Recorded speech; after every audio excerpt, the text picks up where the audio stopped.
BBC বাংলার সান্ধ্য অধিবেশন প্রবাহতে আপনাদের স্বাগত। আজ আপনাদের সাথে লন্ডন স্টুডিও থেকে আছি মানসী বড়ুয়া।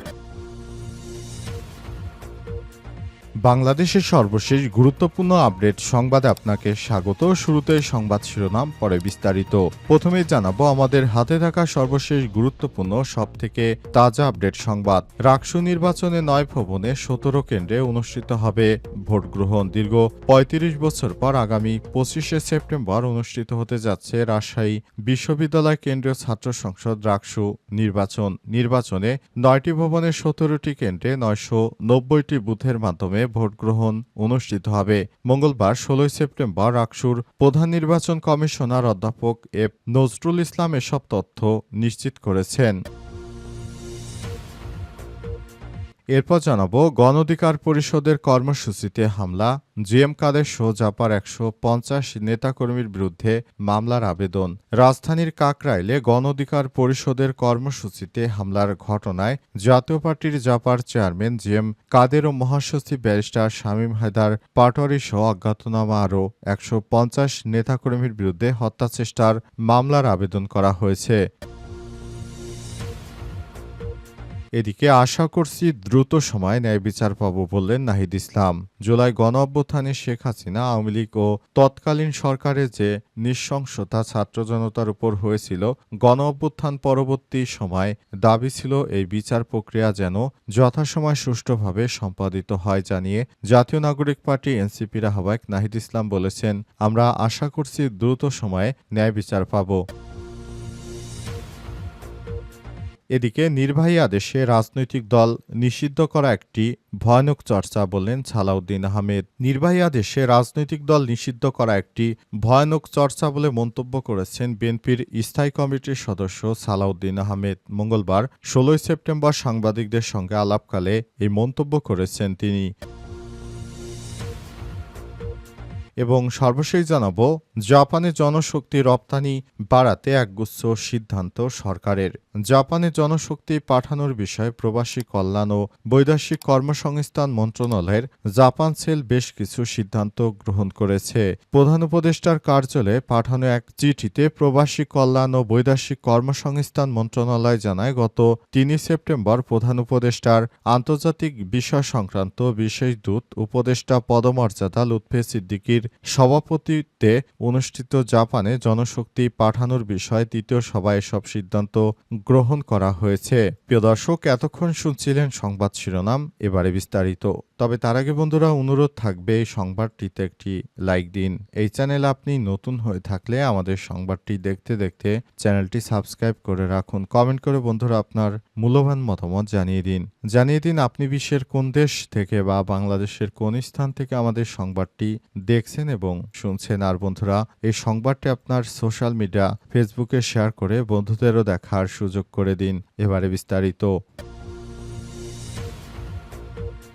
রাকসু নির্বাচনে 9 ভবনে 17 কেন্দ্রে অনুষ্ঠিত হবে ভোট গ্রহণ। দীর্ঘ 35 বছর পর আগামী 25শে সেপ্টেম্বর অনুষ্ঠিত হতে যাচ্ছে রাজশাহী বিশ্ববিদ্যালয় কেন্দ্রীয় ছাত্র সংসদ রাকসু নির্বাচনে 9টি ভবনের 17টি কেন্দ্রে 990টি বুথের মাধ্যমে ভোট গ্রহণ অনুষ্ঠিত হবে। মঙ্গলবার 16 সেপ্টেম্বর রাকসুর প্রধান নির্বাচন কমিশনার অধ্যাপক এম নজরুল ইসলাম এই তথ্য নিশ্চিত করেছেন। 9টি ভবনের মধ্যে মমতাজ উদ্দিন একাডেমিক ভবন, ড. মোহাম্মদ শহীদুল্লাহ কলা ভবন, ইসমাইল হোসেন সিরাজি একাডেমিক ভবন, রবীন্দ্রনাথ ঠাকুর একাডেমিক ভবন, জাবির ইবনে হায়ান একাডেমিক ভবন, জামাল নজরুল একাডেমিক ভবন, সত্যেন্দ্রনাথ বসু একাডেমিক ভবন, জগদীশচন্দ্র একাডেমিক ভবনে 2টি করে কেন্দ্র এবং জুবেরি ভবনে একটি কেন্দ্রে ভোট গ্রহণ চলবে। ভোট গ্রহণ শেষে রাকসু কোষাধ্যক্ষ কার্যালয়ে ভোট গণনা করা হবে এবং কাজী নজরুল ইসলাম মিলনায়তনে ভোটের ফলাফল ঘোষণা করা হবে। অধ্যাপক এফ নজরুল ইসলাম বলেছেন, ভোট গণনার পুরো সময় সিসিটিভি ক্যামেরার আওতাভুক্ত থাকবে। এদিন সকালে বিশ্ববিদ্যালয় উপাচার্য সালেহ হাসান নকিব কাজী নজরুল ইসলাম মিলনায়তনের সামনে একটি মিডিয়া কর্নারের উদ্বোধন করবেন। উদ্বোধনী অনুষ্ঠানে সাংবাদিকদের উদ্দেশ্যে উপাচার্য অধ্যাপক সালেহ হাসান নকিব বলেন, রাকসু নির্বাচনের স্বচ্ছতা, নির্বাচন নিয়ে বাস্তবনিষ্ঠ প্রতিবেদন এবং নির্বাচনী পরিবেশ সম্পর্কে দেশবাসীর প্রবল কৌতূহল রয়েছে। এই কৌতূহল মেটাতে প্রিন্ট ও ইলেকট্রিক মিডিয়া কর্মীদের মাধ্যমে সারা দেশে জানতে পারবে নির্বাচন কিভাবে হচ্ছে এবং নির্বাচনের পরিবেশ সম্পর্কে। মিডিয়া সেন্টারে ইন্টারনেট সংযোগ সহ সব প্রয়োজনীয় সুবিধা রাখা হয়েছে। সর্বশেষ গত 2 সেপ্টেম্বর সংশোধিত তফসিল অনুযায়ী গত 15 সেপ্টেম্বর থেকে নির্বাচনী প্রচারণা শুরু হয়েছে। এটি চলবে 23 সেপ্টেম্বর রাত 10টা পর্যন্ত। গণঅধিকার পরিষদের কর্মসূচিতে হামলা, জিএম কাদের সহ জাপার 150 নেতাকর্মীর বিরুদ্ধে মামলার আবেদন।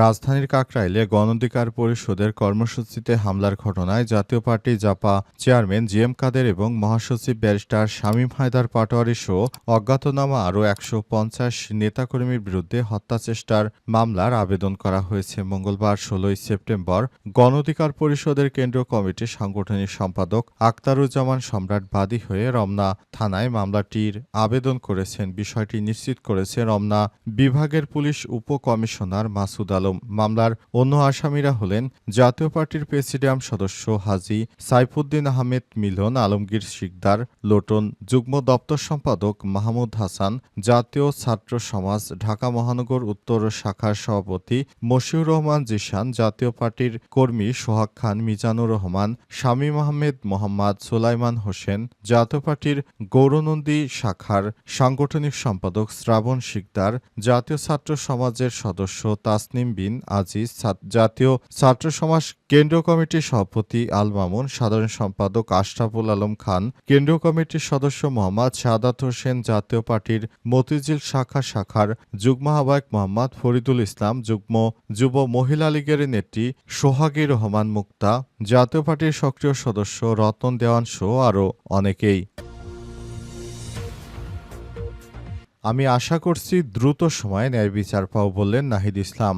জুলাই অভ্যুত্থানে শেখ হাসিনা, আওয়ামী লীগ ও তৎকালীন সরকারের যে নৃশংসতা ছাত্র জনতার উপর হয়েছিল, গণঅভ্যুত্থান পরবর্তী প্রথম দাবি ছিল এই বিচার প্রক্রিয়া যাতে যথাসময়ে সুষ্ঠুভাবে সম্পাদিত হয় জানিয়ে জাতীয় নাগরিক পার্টি এনসিপির আহ্বায়ক নাহিদ ইসলাম বলেছেন, আমরা আশা করব দ্রুত সময়ের মধ্যে যেন ন্যায় বিচার হয়। জুলাই গণঅভ্যুত্থানের সময় সংগঠিত মানবতাবিরোধী অপরাধের অভিযোগে পলাতক সাবেক প্রধানমন্ত্রী শেখ হাসিনা সহ আসামিদের বিরুদ্ধে সাক্ষ্য দিতে মঙ্গলবার 16 সেপ্টেম্বর আন্তর্জাতিক অপরাধ ট্রাইব্যুনালে হাজির হয়ে সাংবাদিকদের সঙ্গে আলাপকালে এসব কথা বলেন তিনি। নাহিদ ইসলাম বলেন, শেখ হাসিনার এই মামলায় হয়তো আমি শেষ সাক্ষী। আমার সাক্ষ্য নেয়ার পর মামলা রায়ের দিকে যাবে। তিনি আরও বলেছেন, শুধু এটি নয়, সারা দেশে আরও মামলা হয়েছে, ফলে বিচার প্রক্রিয়া আরও দীর্ঘ সময়ে চলবে।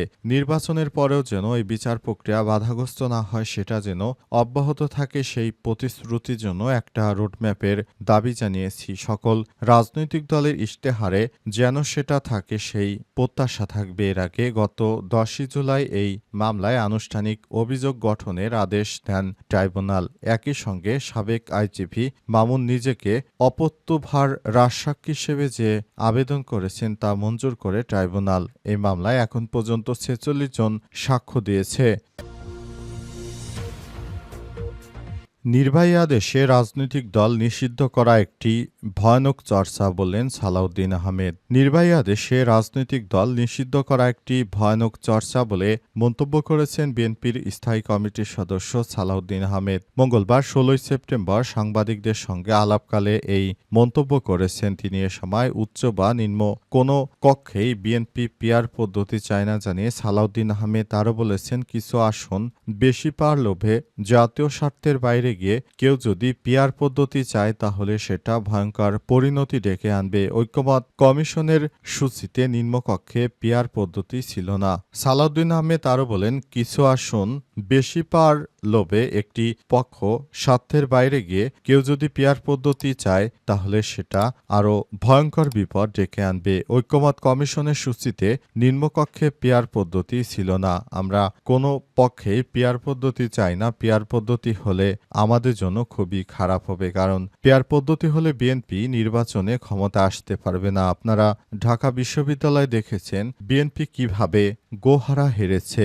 বিএনপি নেতা সালাউদ্দিন বলেন, আগামী জাতীয় সংসদ নির্বাচনেও বিএনপি গোহারা হারবে যদি পিয়ার পদ্ধতিতে নির্বাচন অনুষ্ঠিত হয়। তাই আমরা কখনো পিয়ারকে সমর্থন করব না। আর যারা পিয়ারের জন্য নাচানাচি করছেন তাদেরকে বলবো, আপনারা শুধুমাত্র নিজের স্বার্থ হাসিলের জন্য পিয়ার পদ্ধতি খুঁজছেন। পিয়ার পদ্ধতি এদেশের জনগণের জন্য মোটেও ভালো কিছু বয়ে আনবে না। নেপালে সরকার পতন হয়েছে পিয়ার পদ্ধতির মাধ্যমে। পিয়ার পদ্ধতি ছাড়া এদেশের মানুষ পিয়ার পদ্ধতির সঙ্গে কোনোভাবেই যুক্ত নয়। সুতরাং পিয়ার পদ্ধতি মানে নতুন নির্বাচন, আর এই নির্বাচনের মাধ্যমে দেশবাসী কি বার্তা পাবে সেটি তারাই ভালো বলতে পারে। আসলে পিয়ার পদ্ধতি বলতে আমরা কোনো কিছুকেই সমর্থন করতে চাই না।